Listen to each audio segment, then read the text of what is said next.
جب حضرت عیسیٰ علیہ السلام کو آسمان پر اٹھائے گئے، اس کے بعد قدرتی چمتکار تھا کہ عیسائیت کا ہر طرف چرچا ہونے لگا۔ عیسائیت کے چرچا ہونے کے بعد لوگوں نے یہ خواہش ظاہر کی کہ عیسیٰ علیہ السلام کے بتائے ہوئے باتوں کو، نصیحتوں کو قلم بند کیا جائے، تاکہ آدمی ہر وقت، سب لوگ ہر وقت اس کو مطالعہ کر سکے۔ چنانچہ حضرت عیسیٰ علیہ السلام کے 4 بڑے حواریوں سے اپنے یادداشت سے ایک مجموعہ تیار کر لیا گیا، لیکن یہود علماء برابر بہت سی باتوں پر اعتراضات کرتے رہے، اعتراضات شروع ہوتے رہے، اور خود عیسیٰ علیہ السلام کے متعلق یہ الزام لگاتے رہے کہ وہ زنا سے پیدا ہوئے ہیں۔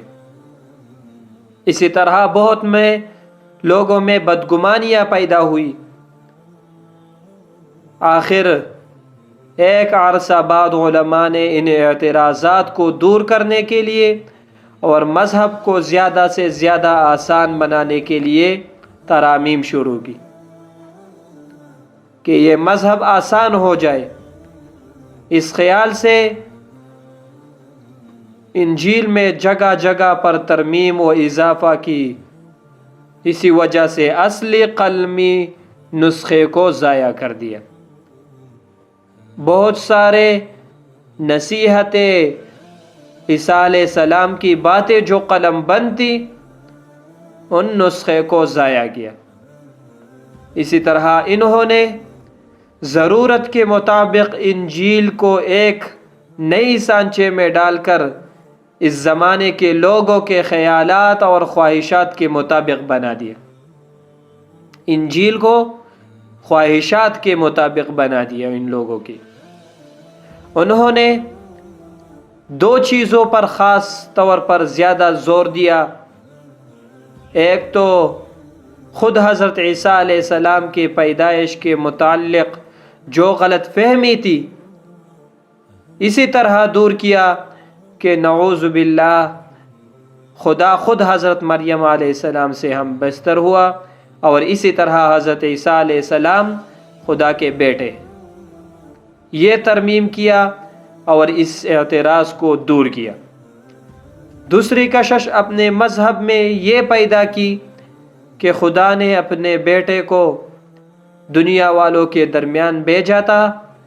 جن لوگوں نے اس مذہب کو قبول کیا یا قیامت تک اس مذہب کو قبول کرتے رہیں گے، اس پر عمل کرتے رہیں گے،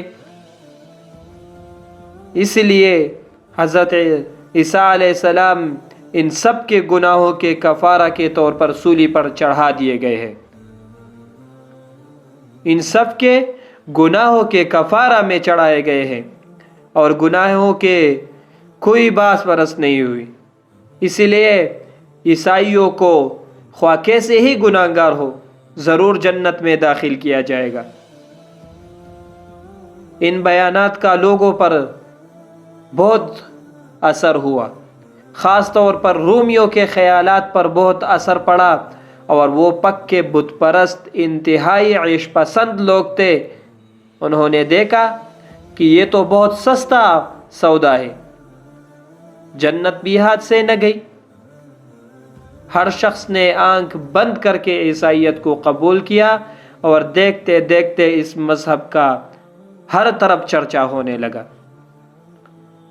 یوں تو گوشانشینی اختیار کرنا، ہر وقت خدا کی یاد میں لگا رہنا، یہ تو بہت مستحسن ہے اور اچھا کام ہے، لیکن عیسائیوں اور یہودیوں نے حد سے تجاوز کر کے یہاں تک رہبانیت اختیار کی کہ اصل مقصد بالکل فوت ہو گیا ان لوگوں سے۔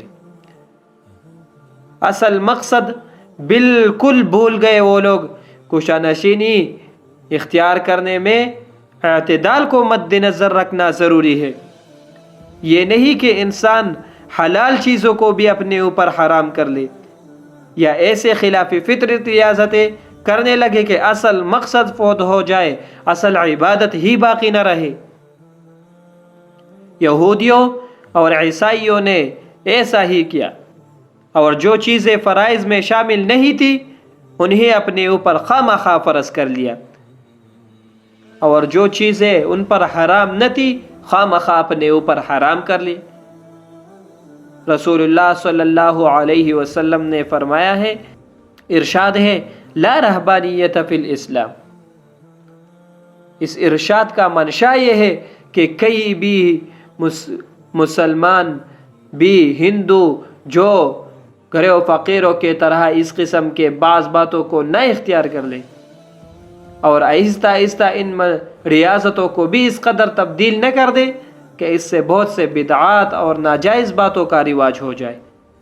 رسول اللہ صلی اللہ علیہ وسلم نے خود فرمایا ہے، لا رہبانیت فی الاسلام۔